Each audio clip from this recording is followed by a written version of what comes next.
Gisa Putri ini dihujat sama fansnya Leslar. Udah gitu dia membalasnya dengan bagi-bagi uang nih ke fans. Menurut Bang Ogi gimana? Itu jadi cara terhormat buat artis menghadapi haters atau gimana? Setiap orang punya cara masing-masing. Buat gua sih ketawa ya, lucu. Karena gua ngeliat reelsnya dia juga gua ketawa gitu loh. Cuman pertama masalah roasting dulu. Roasting ini emang kebanyakan orang Indonesia belum tahu istilah roasting kali ya. Maksudnya bagaimana kita merosting orang tuh seperti apa, nggak boleh tersinggung, kecuali emang yang maksudnya apa ya sekarang kan tujuannya adalah emang menghibur gitu ya. Gua ngerti deh kata-kata, coba lu cari deh roasting artinya apa gitu. Cuman setahu gue di dunia komedi, stand up komedi pun ya roasting itu ya nggak bisa orangnya juga ini udah lama kok gitu. Jadi ya satu itu, jadi ya kalau netizen sih emang netizen mah kesempatan ya akhirnya pada dimintain nomor rekening dikasih ya gitu. Cuman jangan jadi semuanya nanti kayak gitu aja, karena kan banyak juga akun-akun yang nggak jelas kan gitu. Jadi ya caranya sendiri gue nggak mau berkomentar, bebas. Buat gue sih satu hal yang lucu aja. Gue mau lihat dari sudut pandang itu, hal yang lucu gitu loh. Jadi nggak mau lihat bahwa itu akan ada efek positif dan negatifnya. Pasti semuanya ada efeknya gitu. Dan nggak mau terlalu dipikirin seperti apalah. Cuma buat gue lebih mengedukasi netizen kita lah ya. Mana yang harus dibela, mana yang harus. Gue lihat hujatannya juga. Iya, kata-katanya apa ya gue ya, norak banget sih ya, norak. Waduh, apalagi kalau ngelihat sampai ngelihat ke profilnya kayak nggak mungkin orang-orang kayak gini gitu. Jadi ya mendingan kita mengedukasi netizennya lah, menjadi orang yang bisa saling menghargai, menghormati satu sama lain dengan perbedaan pendapat. Ini yang selalu susah gitu loh di Indonesia, apalagi sekarang mau pilpres nih, wah rame lagi nih pasti. Tapi jawab haters kayak gitu gimana sih? Jadi berkelas, mungkin nggak usah marah-marah jadinya. Gue sih ikut komentar di Instagramnya Kiki, gue cuman mantap gitu. Karena buat gue dari sisi lucu aja seru. Buat gue dia bisa membalikkan satu kejadian langsung gitu dengan hal yang ternyata ya netizen kita cuman sekelas itu gitu. Beberapa yang nggak semua ya, ntar gue lagi diserang. Tapi miris nggak sih Bang Ogi? Jangan langsung jangan manas-manasin dong. Jadi dikasih duit langsung baik gitu. Ya hari gini semua butuh duit. Apakah Anda mau duit? Pasti mau. Gue juga mau kalau dikasih duit. Cuman kan ya balik lagi ya, itu tujuan. Makanya gue nggak ngerti netizen itu yang tujuannya apa sih. Ada yang bilang netizen buzzer lah, ada yang netizen beneran. Terus mendingan mengedukasi netizen yang bener ya, yang bukan akun bodong ya, supaya perbedaan pendapat itu wajar di Indonesia, di dunia ini, saling menghargai satu sama lain. Merosting adalah bagian dari menghibur. Tidak perlu semuanya dimasukin ke hati. Kalau semuanya dimasukin ke hati, semuanya di lagian mungkin ya. Nggak tahu kalian udah nanya belum, Leslarnya masalah nggak? Menurut gue sih Leslarnya juga kayaknya baik-baik aja. Mungkin ya, gue nggak tahu sih. Jadi kadang yang berlebihan ya si netizennya ini lah gitu. Jadi ya udah itu yang sudut pandangnya aja, kita lihat dari sudut pandang apa. Kalau gue sih lucu aja. Anjir gue diserang nih. Tapi kamu percaya nggak sih Kikinya? Kalau Kiki kenal Bang Ogi sendiri, kenal Kiki tipenya kayak gimana Bang? Ya Kiki kan emang orangnya seperti itu dari dulu ya. Dari saya belum kenal sampai kenal pun emang orangnya seperti itu. Orangnya senang menghibur, orangnya pinter. Menurut gue orangnya pinter, smart. Salah satu komedian yang smart. Makanya yang aneh kan di Indonesia orang-orang yang smart ini dicoba diledek, disingkirkan dan lain-lain. Malah orang-orang yang tidak smart, orang-orang yang kurang pinter malah dipuja-puja kalau di Indonesia ya. Jangan diartikan siapa yang nanti pakai gambar siapa, nanti Ogi dikira gitu. Tapi Mas Ogi sendiri ketika akan di roasting keberatan nggak?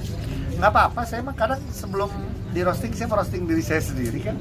Saya sering bilang gimana indahnya di dalam tahanan, bagaimana ya segala macam. Menurut gue itu bagian dari, yaitu kalau orang berkomedi ya katanya tragedi itu setelah melewati waktu akan jadi komedi gitu. Jadi ya gue ngalamin juga banyak hal. Pada saat gue ada bisa di roasting sama siapapun ya gue harus terima dan harus melihat dari sudut pandang berkomedi. Nggak boleh nggak boleh dilihat dari sudut pandang wah lu menghina gua, lu membuka aib gua. Lah gua juga sendiri membuka aib gua kok. Dan sekarang kayaknya public figure membuka aibnya sendiri bukan membuka aibnya, membuka cerita tentang kehidupan dia di sosial media, di YouTube dan lain-lain gitu. Tapi kamu pernah marah nggak sih Kak, maksudnya sama orang yang bercandain atau roasting kamu Oke. gitu? Pernah marah kalau pas lagi momennya mungkin tidak tepat. Ya mungkin gue kayak gue dalam berolahraga gue suka tuh marah mungkin gara-gara diomongin apa, tapi lagi keadaannya mungkin gue main bola lagi emosi, lagi panas gitu ya. Tapi kalau emang lagi momennya saat lagi berkomedi, menurut gue sih harusnya kita tahu ya. Dan yang ngomong gitu pun juga komedian, jadi kan kita tahu emang si seorang stand up komedi atau Kiki juga, yes, kalau di cerita ini Kiki emang orang yang emang suka roasting siapapun lah, termasuk semua kan, gubernur udah, presiden juga udah, menteri udah, semua udah. Gi, rambut baru nih Gi, apa gimana Gi, gimbal dilepas Gi? Ini udah pernah lama sih, ini ya menyambut ada project baru? Nggak, sementara ini sih belum ada, tapi ini adalah pada saat sekarang sudah mulai boyband Korea sudah bermunculan kembali. Yeah. Saya kembali ke Korea. Kolera penyakit dong. Kita ke Korea lagi. Gaya-gaya gini aja sebenarnya. Ternyata setelah gimbal selama 7 bulan dan istri nggak mau tidur bareng, akhirnya sekarang dia sudah menerima kembali aku ada di sisinya, bisa tidur bareng lagi. Gimana ceritanya waktu itu? Baca dong, nggak pernah baca berita saya ya. Saya tuh banyak loh beritanya, ya gini-gini doang sih. Selain alasan yang tadi, apa emang lagi bosan gitu gimbal? Iya, kadang-kadang bosan gue, suka keriting, suka di chat segala macam. Cuma kemarin sempat nanya juga sama hairstylist gue, apakah mau di chat lagi, cuman nggak usah karena gue kebetulan sudah keriting. Bukan, ini udah putih juga kan, jadi ada kayak highlight lah. Jadi ya udah konsepnya gini aja. Gimana kalau menurut kalian? Bagusan gini kan lebih rapi, lebih muda lah. Lebih fresh ya. Muda 2 jam lah. Dia update kesibukan kerjaan lagi ada apa nih? Nah itu dia kesibukan main bola, main basket. Konten lah masih. Gua konten-konten basket gua silakan lah di subscribe ya. Mungkin tidak seramai pebasket sombong karena mungkin gua kurang sombong. Tapi itu kita seru kalau gua banyak konten kreator basket gitu ya. Gua senang karena semakin besar komunitas basketnya, apalagi Indonesia kemarin jadi tuan rumah FIBA Asia. Nanti ini yang lagi dibangun udah lihat ya, yang gede itu jadi gor basket terbesar, itu akan jadi FIBA World Cup. Jadi kita akan lihat apakah pemain-pemain NBA akan datang ke sini ataukah kita pemain ada namanya Giannis Antetokounmpo, Luka Doncic, itu pemain dunia semua, apakah dia dapat kesempatan mainnya di Indonesia, di Jepang atau di Filipina gitu. Jadi itu aja kalau gue sih, karena gue masih aktif di konten-konten basket walaupun sekarang lagi main bola. Semoga gue bisa menyampaikan beberapa hal-hal baik, value-value baik dalam kehidupan yang gue bisa sampaikan lewat mungkin permainannya lewat basket, tapi banyak talk show-nya sebenarnya ngobrolnya banyak soal kehidupan gitu aja sih. Gimana setelah kasus kemarin gitu, apakah mungkin kerjaan di dunia acting mulai agak berkurang kah atau seperti apa, atau memang lu selektif gitu untuk kerja? Kalau ngomong selektif ya pasti selektif ya, karena pasti kan ngelihat juga gue kayak sekarang aja kadang secara fisik suka udah capek nih kalau emang harus pekerjaan yang terus-terusan gitu. Tapi kalau ngomong kerjaan gue bilang apakah berkurang jadi apa, gue tidak bisa bilang gitu ya, cuman itu emang berkatnya masih segitu atau banyak atau sedikit. Tapi kemarin baru beres syuting film sama Monty, terus akan tayang kapan barengan sama Prilly dan kawan-kawan. Terus yang lain-lainnya sih ya masih MC, besok juga masih ada MC off air, Selasa masih ada MC off besok masih ada MC off air.